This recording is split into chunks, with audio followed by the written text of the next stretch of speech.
Stoicism is often presented as a philosophy of strength, calmness, and emotional control. In recent years, it has become incredibly popular. Social media is full of quotes from Marcus Aurelius. Self-help books praise Stoic discipline. Productivity gurus talk about emotional detachment and mental toughness as if they were the ultimate answers to life's problems. The Stoic image is simple and powerful. A calm, unshakable person, unaffected by chaos, criticism, or suffering. A person who cannot be broken by the world. And on the surface, this seems like the perfect philosophy for modern life. We live in a world of constant stress, uncertainty, and emotional overload. People are anxious, distracted, and exhausted. So when they hear about a philosophy that promises inner peace, resilience, and control over emotions, it sounds like the solution they've been searching for. But there is a side of Stoicism that is rarely talked about, a side that is often misunderstood, misapplied, or completely ignored. And when Stoicism is practiced incorrectly, or without balance, it can lead not to strength, but to emotional suppression, isolation, and even a quiet kind of despair.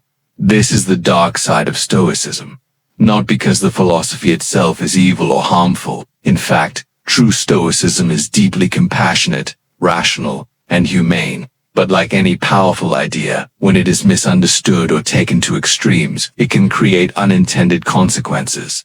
Many people today are not practicing Stoicism as the ancient philosophers intended. Instead, they are practicing a distorted version of it, one that values emotional numbness over wisdom, detachment over connection, and cold self-discipline over balanced living.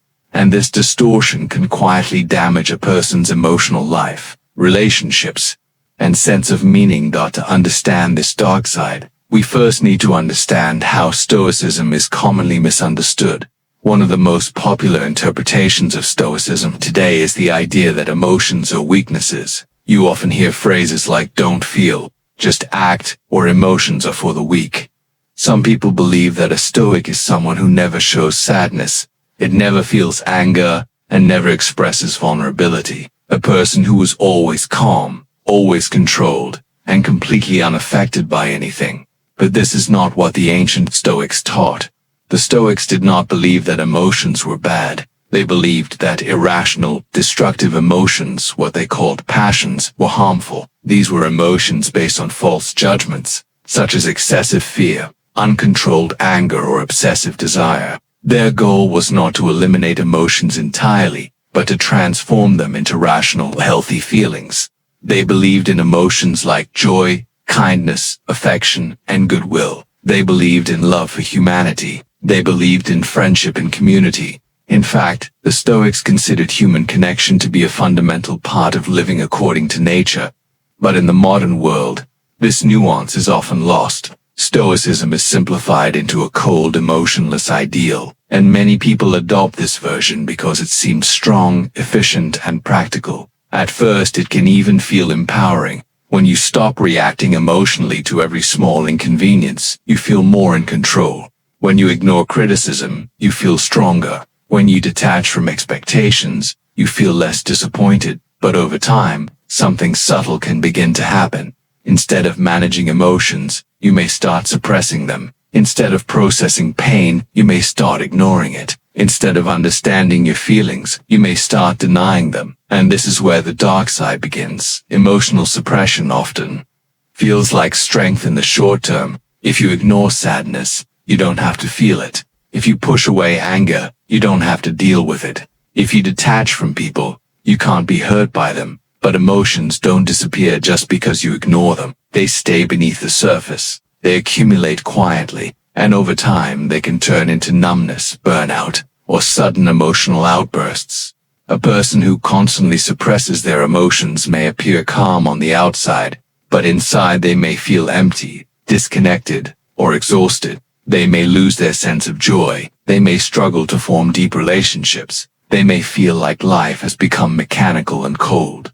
This is not Stoic tranquility. This is emotional shutdown. Another dark side of Stoicism appears when the philosophy is used as an excuse to avoid difficult emotions or responsibilities. Some people use Stoic ideas to justify apathy. They say things like, It's outside my control, so I don't care, or nothing matters. So why try? This is a misunderstanding of one of the most famous Stoic principles, the dichotomy of control. The Stoics taught that we should focus on what we can control, our actions, choices and attitudes, and accept what we cannot control.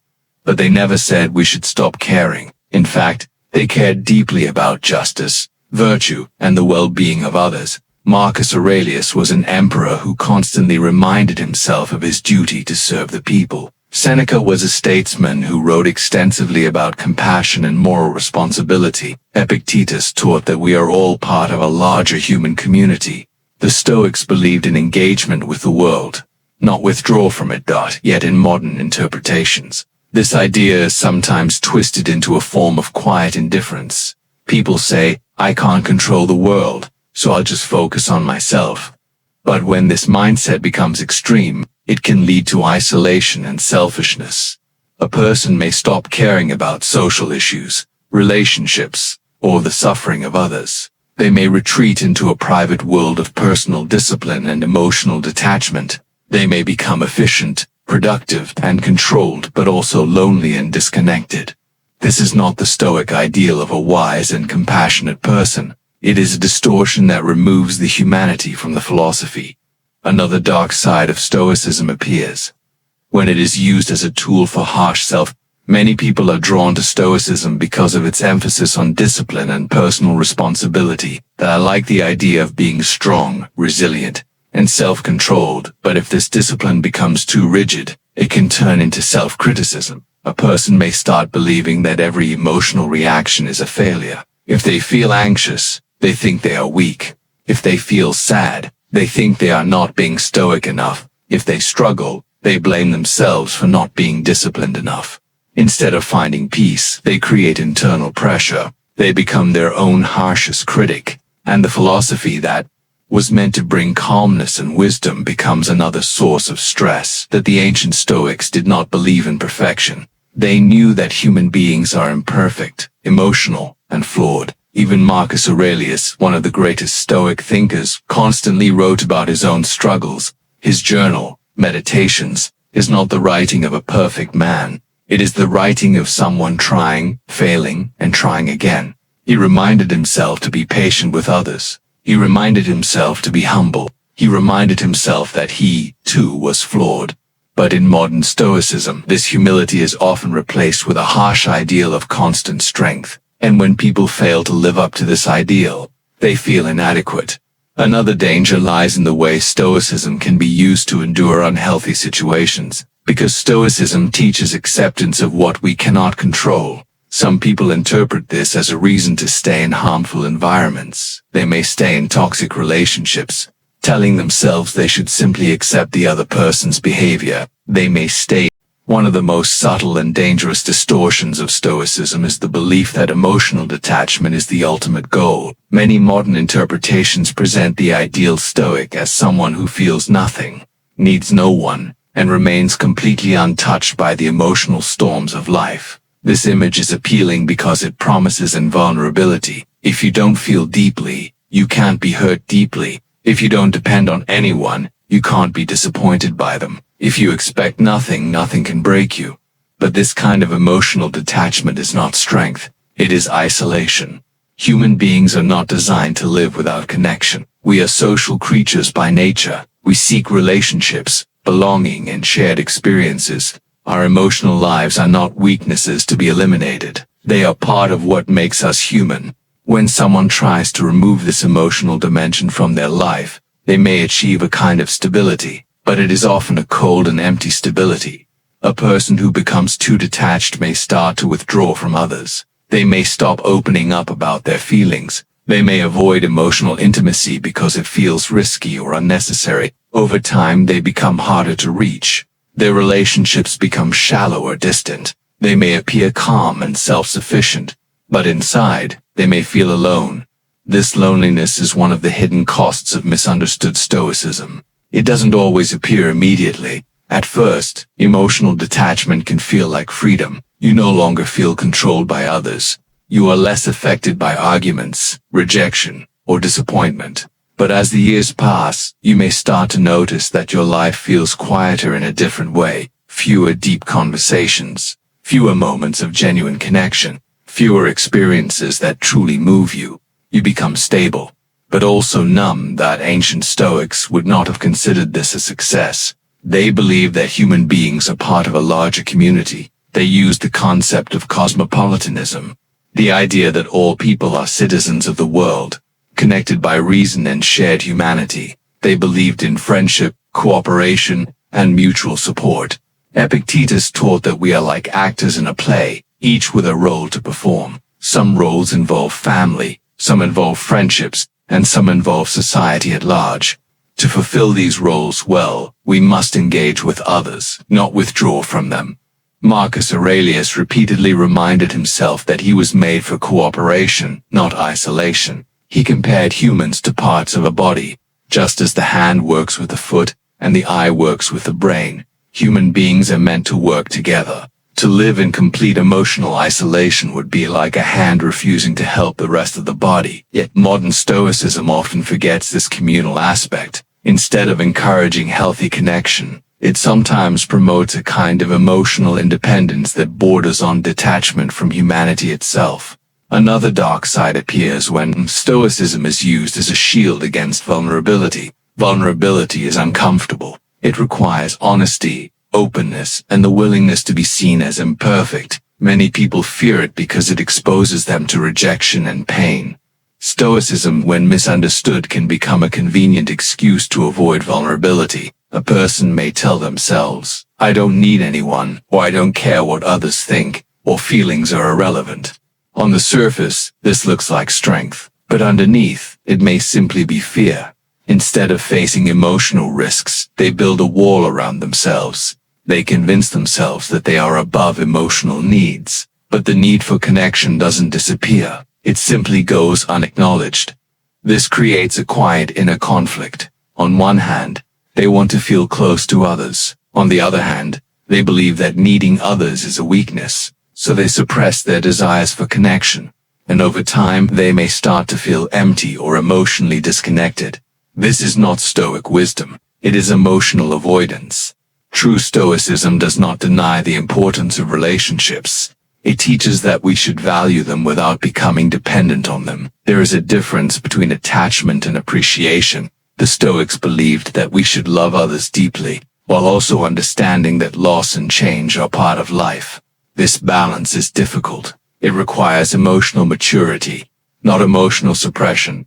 Another dark side emerges when Stoicism is used to justify passivity in the face of injustice or suffering. Some people interpret Stoic acceptance as a reason not to challenge unfair situations. They believe that if something is happening, it must be part of fate, and therefore should be accepted without resistance. But this is a misunderstanding of Stoic ethics. The Stoics believed in justice as one of the highest virtues. They did not advocate passive acceptance of wrongdoing. They believed that if something unjust is within your power to change, you have a duty to act. Marcus Aurelius, as emperor, did not simply accept corruption or injustice. He worked constantly to govern fairly and responsibly. Seneca wrote extensively about the importance of helping others and acting with compassion. He believed that wise people should use their abilities to benefit society. Yet modern interpretations sometimes reduce Stoicism to a philosophy of personal endurance. Instead of asking what is the right thing to do, people ask, how can I tolerate this without feeling upset? This shift turns Stoicism from a moral philosophy into a coping mechanism. And while coping is important, a life built only on endurance can become stagnant. A person may tolerate situations that should be changed. They may accept unfair treatment, thinking it is the Stoic thing to do. They may avoid conflict, believing that emotional neutrality is more important than justice. In this way, Stoicism can be misused to maintain unhealthy systems. A toxic workplace, an unfair relationship, or a corrupt environment may continue unchallenged, because people tell themselves they should simply accept what they cannot control. But the Stoics never taught blind acceptance. They taught wise action. If something is within your power to change, you should act with reason and courage. Acceptance was meant for the uncontrollable. not for situations where action is possible. There is also a psychological danger in taking Stoic ideas too far. When a person becomes obsessed with control over their emotions, they may begin to see their inner life as an enemy. Every feeling becomes something to manage, to suppress, or eliminate. Instead of experiencing emotions naturally, they constantly monitor themselves. They analyze every reaction, judge every feeling, and try to maintain perfect composure at all times. This creates a kind of inner tension, where the person is always trying to control themselves. Ironically, this constant effort to control emotions can make a person more anxious, not less. They become afraid of their own feelings. They worry about losing control, even in small ways. They feel pressure to always appear calm, even when they are struggling inside. The Stoics did not intend for their philosophy to create this kind of internal stress. They sought peace of mind, not emotional rigidity. They believed that wisdom comes from understanding your emotions, not from waging war against them. Another dark aspect appears when Stoicism is stripped of its philosophical depth and turned into a set of motivational slogans. In modern culture, Stoic ideas are often reduced to short quotes or simple rules. Control what you can or ignore what you can't control. While these ideas are valuable, they become dangerous when taken out of context. Without the deeper ethical and philosophical framework of Stoicism, these principles can be misunderstood. For example, control what you can may be interpreted as ignore everything else, but the Stoics never meant that you should ignore the world. They meant that you should act wisely within your sphere of influence. When Stoicism is reduced to simple productivity advice, it loses its balance. It becomes a tool for emotional suppression, relentless discipline, and personal optimization. It becomes less about virtue and more about performance, and a life focused only on performance can feel empty. A person may become highly disciplined, productive, and mentally tough, but still feel a lack of meaning. They may achieve external success, but feel internally disconnected. They may control their emotions so well that they forget how to express.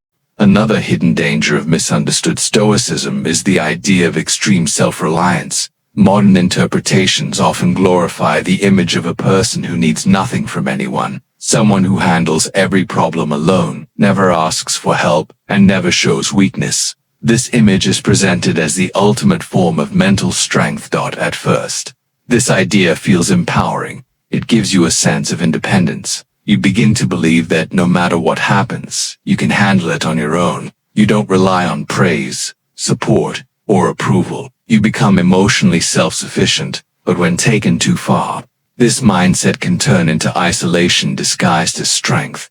Human beings are not meant to live entirely alone. We grow through relationships. We learn through shared experiences. We heal through connection.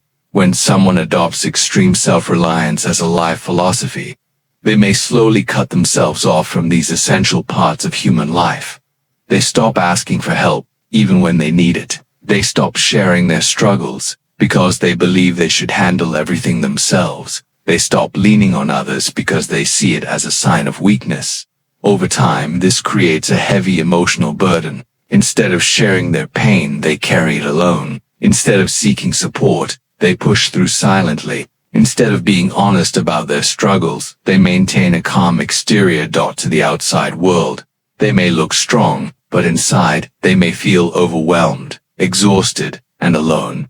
The ancient Stoics did not promote this kind of isolation. They believed in self-control and independence, but not in total emotional isolation. They valued friendship deeply. In fact, many Stoic writings speak about the importance of loyal and virtuous friendships. Seneca wrote extensively about friendship, describing it as one of the greatest goods in life. He believed that a wise person would still seek companionship, not out of neediness but out of mutual respect and shared virtue. He saw friendship as a natural and valuable part of a meaningful life. But modern Stoicism sometimes replaces this idea with a colder philosophy: you don't need anyone. And while this sounds strong, it can slowly erode a person's emotional well-being.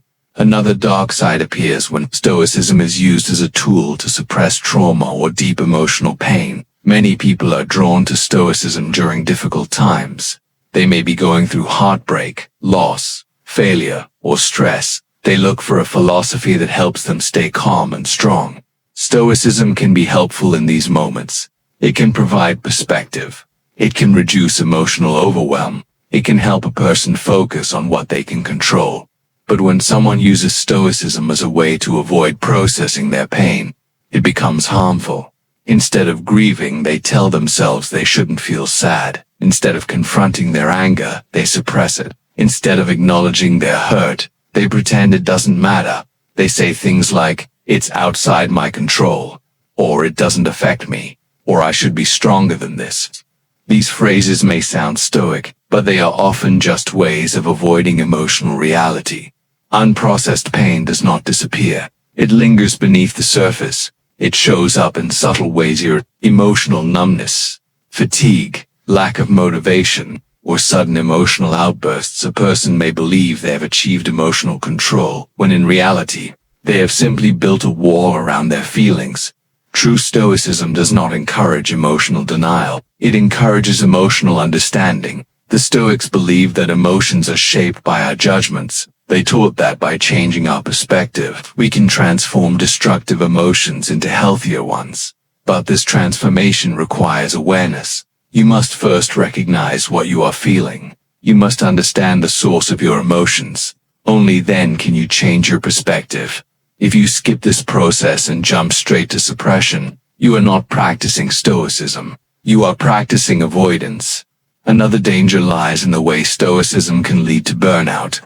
When it is combined with modern productivity culture, in today's world, Stoicism is often marketed as a philosophy for high performers. It is presented as a tool for entrepreneurs, athletes, and professionals who want to stay focused, disciplined, and mentally tough. On the surface, this seems positive. Stoicism does teach discipline and resilience. It encourages hard work and responsibility. But when it is merged with a culture that glorifies constant productivity, it can become toxic. A person may start using Stoic ideas to push themselves endlessly. They may ignore their need for rest, telling themselves that discomfort is good. They may suppress stress and exhaustion, believing they should simply endure it. They may refuse to acknowledge burnout, because they think a Stoic should be able to handle anything.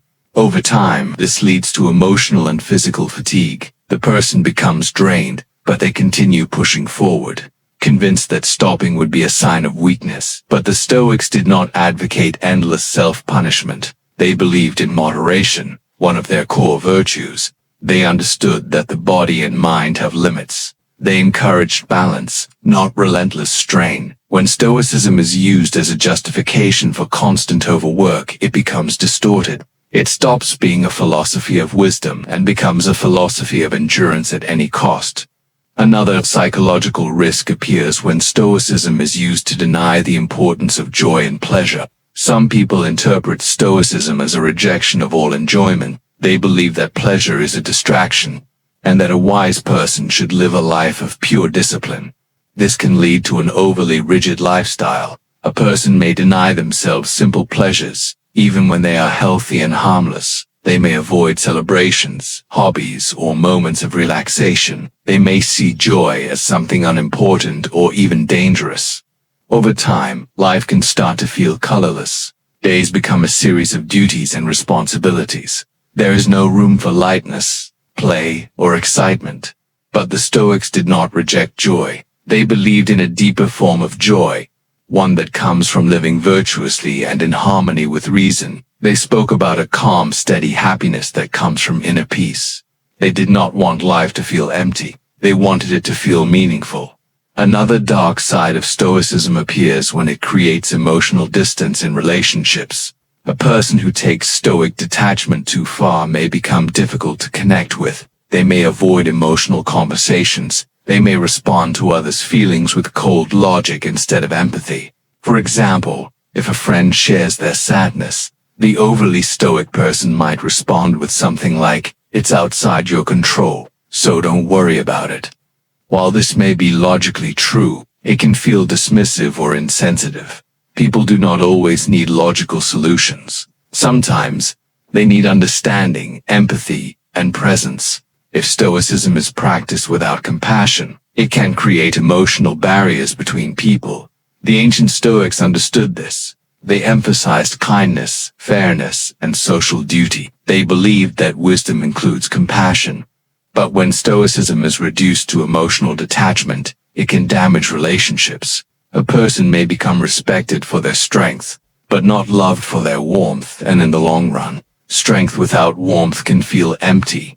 The darkest side of Stoicism emerges when the philosophy is used to avoid meaning altogether. Some people interpret Stoic acceptance as a form of quiet resignation. They believe that since everything is temporary, after exploring the darker consequences of misunderstood Stoicism, an important question naturally arises. How do you know when Stoicism is helping you, and when it is quietly harming you? Because the truth is, Stoicism itself is not the problem. The philosophy, in its original form, was balanced, humane, and deeply ethical. The problem appears when its ideas are taken out of context, simplified into slogans, or practiced without self-awareness. The difference between healthy Stoicism and harmful Stoicism is often subtle. On the surface, both may look similar. Both may involve emotional control, discipline, and acceptance. But beneath the surface, the intention and outcome are very different. Healthy Stoicism creates clarity, calmness, and resilience. Harmful Stoicism creates numbness, isolation, and internal pressure. A healthy Stoic practices emotional awareness. They recognize their feelings, reflect on them, and respond with reason. A harmful version tries to suppress emotions entirely, treating them as enemies to be eliminated. A healthy Stoic sets boundaries and acts with integrity. A harmful version endures everything silently, even when action is possible. A healthy Stoic values independence while still appreciating connection. A harmful version isolates itself from others in the name of strength.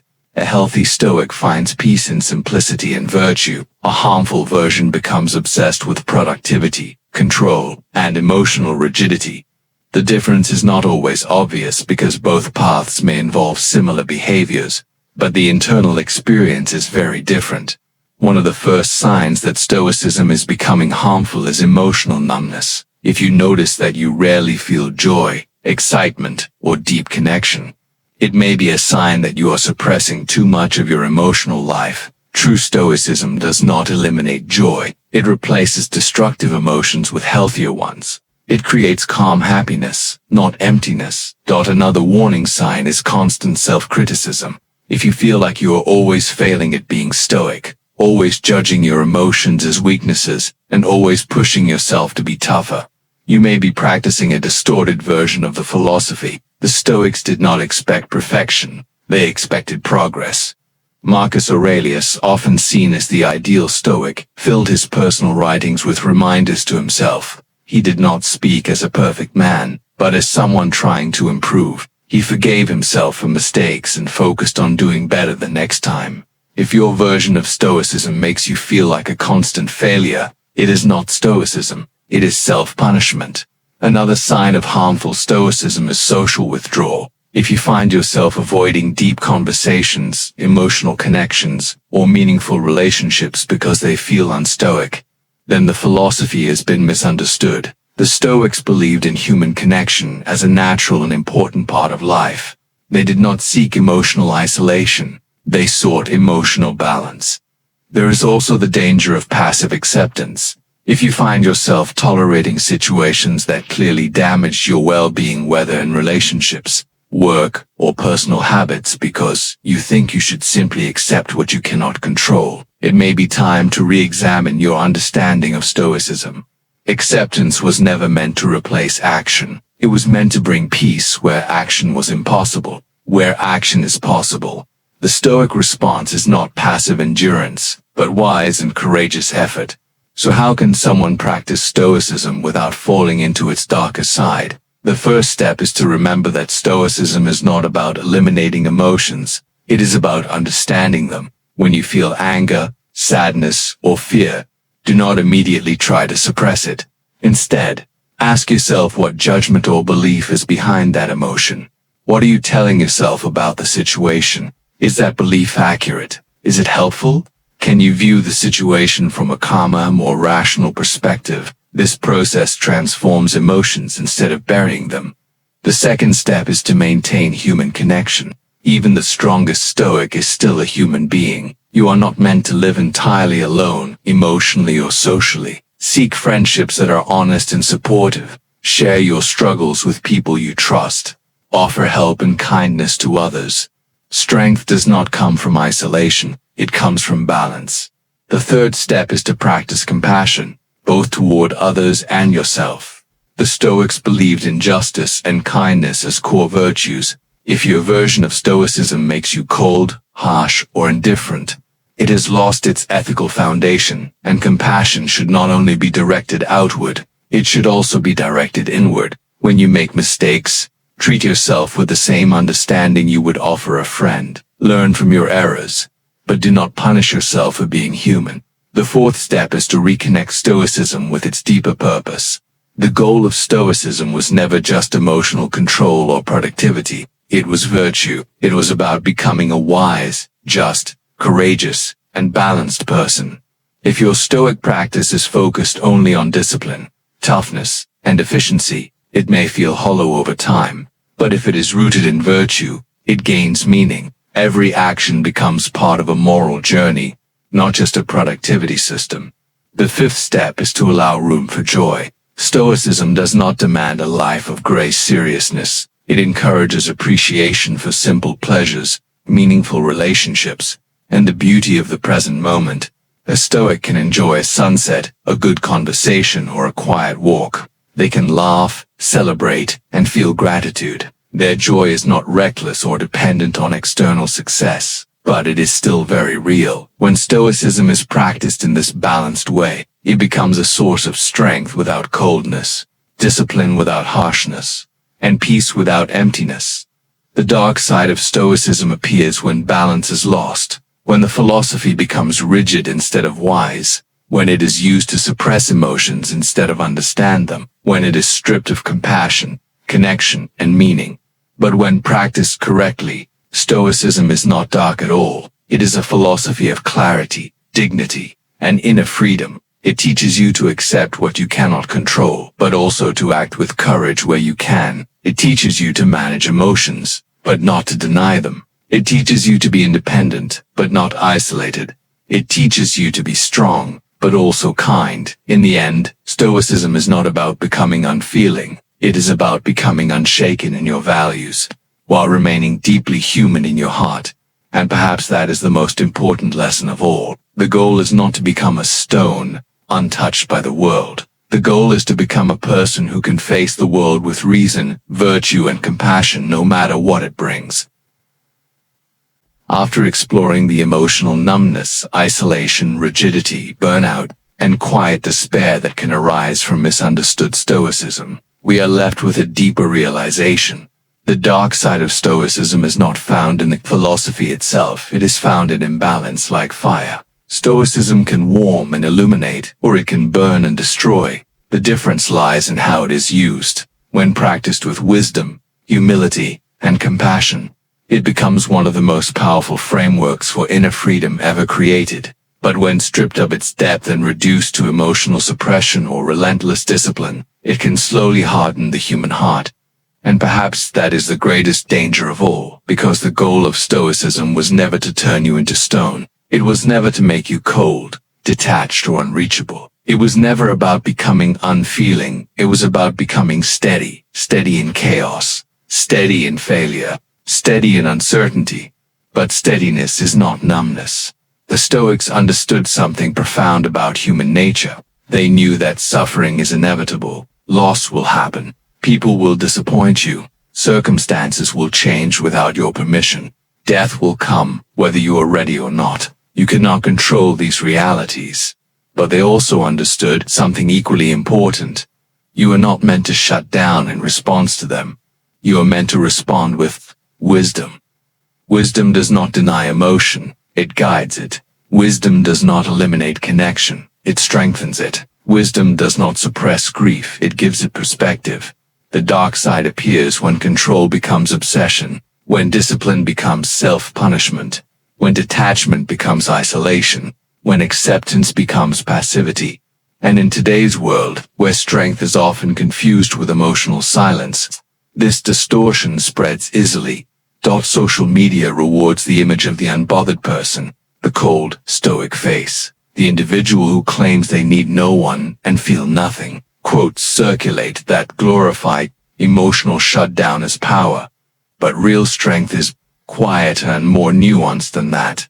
Real strength is being able to sit with pain without pretending it doesn't exist. Real strength is admitting when you are struggling. Real strength is asking for help when you need it. Real strength is caring deeply about others while accepting that you cannot control them. The Stoics were not machines. They were human beings navigating war, exile, political corruption, betrayal, illness, and mortality. Marcus Aurelius governed during plagues and conflict. Seneca lived through political intrigue and eventual forced suicide. Epictetus was born into slavery. They did not practice Stoicism to erase their humanity. They practiced it to preserve it under pressure. They did not aim to feel less, they aimed to be ruled less by irrational fear and destructive passion. And that distinction matters because when Stoicism becomes about feeling nothing, it loses its moral foundation. It becomes a technique instead of a philosophy, a shield instead of a compass. A shield protects, but it does not guide. A compass gives direction. The true heart of Stoicism is virtue, wisdom, justice, courage, and moderation. These virtues require emotional intelligence, not emotional absence. Justice requires empathy. Courage requires feeling fear and acting anyway. Moderation requires awareness of desire, not denial of it. Even acceptance, perhaps the most famous Stoic idea, is misunderstood. Acceptance does not mean you approve of everything that happens. It means you acknowledge reality before deciding how to respond. It means you do not waste energy fighting facts. But acceptance is not surrender of agency. It is clarity before action. When Stoicism is practiced correctly, it does not shrink your emotional range. It refines it. It does not reduce your relationships. It strengthens them. It does not eliminate ambition. It purifies it, shifting the focus from ego-driven success to value-driven contribution. It teaches you to love without clinging, to work without obsession, to endure without bitterness, to lead without arrogance. It teaches you to be strong, but also humane. So how do you avoid the dark side? You practice self-awareness. You regularly ask yourself, am I using Stoicism to understand my emotions or to suppress them? Am I accepting what I cannot control or avoiding what I could change? Am I cultivating discipline or punishing myself? Am I becoming more compassionate or more detached? These questions keep the philosophy alive and balanced. Stoicism should make you calmer, not colder, stronger, not harsher, clearer, not emptier. If it begins to make you feel disconnected from yourself or others, something has drifted off course. And perhaps the most important reminder is this: Stoicism is a practice, not an identity. You are not required to perform it perfectly. You are not required to become an idealized statue of composure. You are a human being learning to navigate life with greater clarity. There will be moments when you fail, moments when emotions overwhelm you, moments when you act irrationally or react impulsively. The Stoics expected this. They did not demand perfection. They demanded effort. Marcus Aurelius wrote daily reminders to himself because he struggled daily. His journal was not a declaration of mastery. It was a record of practice. And that is what Stoicism truly is. A daily recalibration toward virtue. When practiced in balance, Stoicism becomes something beautiful. It allows you to face tragedy without collapsing. It allows you to succeed without arrogance. It allows you to lose without losing yourself. It anchors you. But when stripped of compassion and context, it can become something brittle. The dark side of Stoicism is rigidity without warmth, discipline without mercy, control without understanding. The light side of Stoicism is resilience with humanity, and in the end, that is the choice, not whether to be Stoic or not, but how will you use Stoicism to hide from your emotions or to master them with wisdom? Will you use it to disconnect from others or to love them without fear of loss? Will you use it to endure silently or to act courageously where you can? The ancient Stoics did not seek to escape life. They sought to live it well, and living well does not mean feeling less. It means choosing better thoughts, better actions, better responses. Not because you are trying to become invincible, but because you are trying to become virtuous. The world does not need more emotionless individuals. It needs strong, thoughtful, compassionate people who can remain steady without becoming cold. That is Stoicism at its best, and that is how you avoid its dark side.